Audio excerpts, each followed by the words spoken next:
Welcome everyone to Raptor Ridge. My name is Tate Mason, Director of the World Center for Birds of Prey. And let's see, by a round of applause, how many people have been here before? How about by a round of applause, how many people, this is their first time here?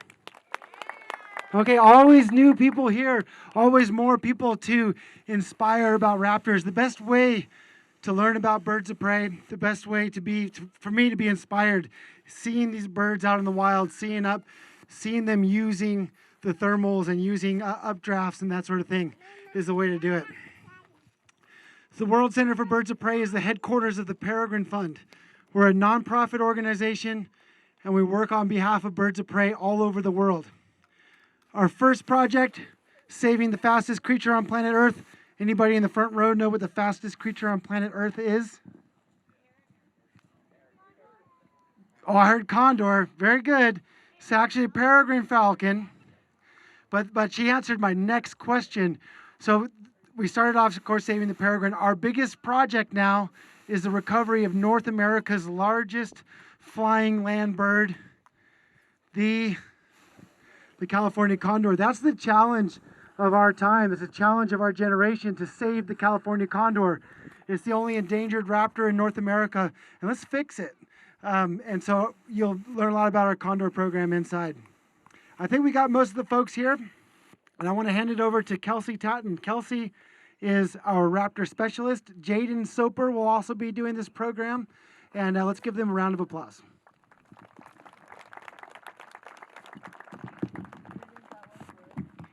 Yes, folks, welcome. Pretty exciting. We have a good equal amount of people who have been here before and people who haven't. And for the most part, welcome to the World Center for Birds of Prey. We are going to be free-flying 2 birds for you today.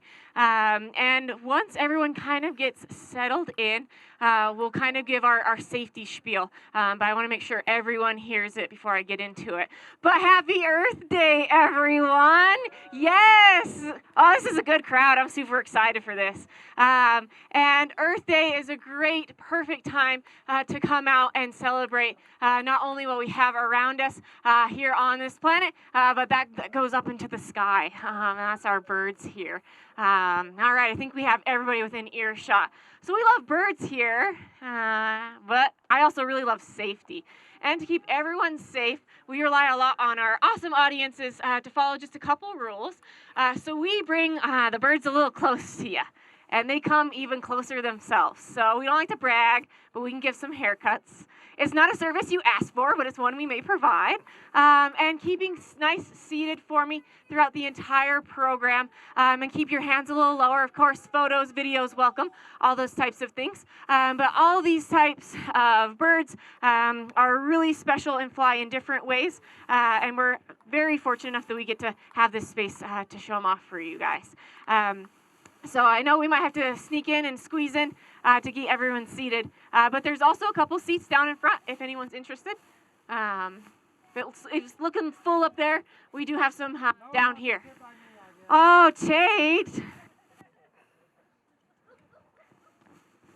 And when these birds are going out, so we'll get our first one, and then there's going to be a slight intermission as we switch out birds and bring out the next one. So if this isn't your thing and you're like, oh, I'm cold, I want to go in, the in-between time transition is when you need to hurry and get up and kind of leave. You can either exit through that path there, but your most direct would be going up through that area there. And we are very, very excited to show off what we have going. But we were founded over 50 years ago to help save the peregrine falcon. And we continue to do global-wide raptor conservation pretty much since then, over 50 years ago. It's exciting.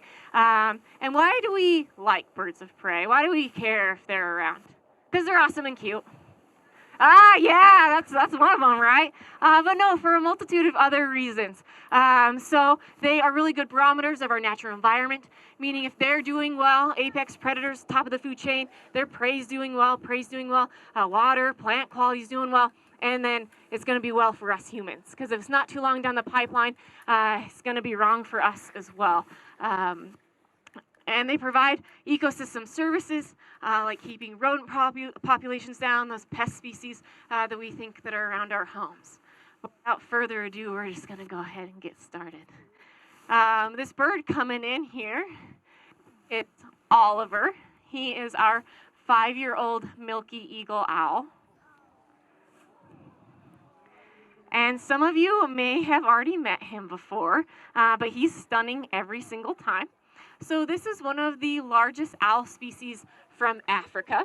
We did not get him from Africa, though. We got him from Zoo Atlanta. They have a captive mated pair there, and Oliver was one of their offspring that was donated to us. And we're pretty excited to have him. If you haven't already seen, we do have his baby photo album inside in our lobby area. And you can check that out because he looked quite a bit different when he first arrived to us. But this is the final product. He's not getting any bigger than this. And he's about 4 pounds, which is very impressive in the owl world. And they're going to be found throughout sub-Saharan Africa. They like those kind of savannas, shrublands, lightly forested areas. That's where you're going to be finding these birds. And they're primarily going to be eating mammals like rats, mice, baby warthog piglets, hedgehogs, rabbits, all these types of things. He will also take other birds or reptiles like snakes. And this owl is also known to go fishing. So fish is also on the menu. Not much that's not for this guy. And he is primarily, species is nocturnal, meaning he's active at nighttime. And why he's nocturnal isn't because light hurts his eyes. Oliver's not in any pain being out with us today. He has an extra stealth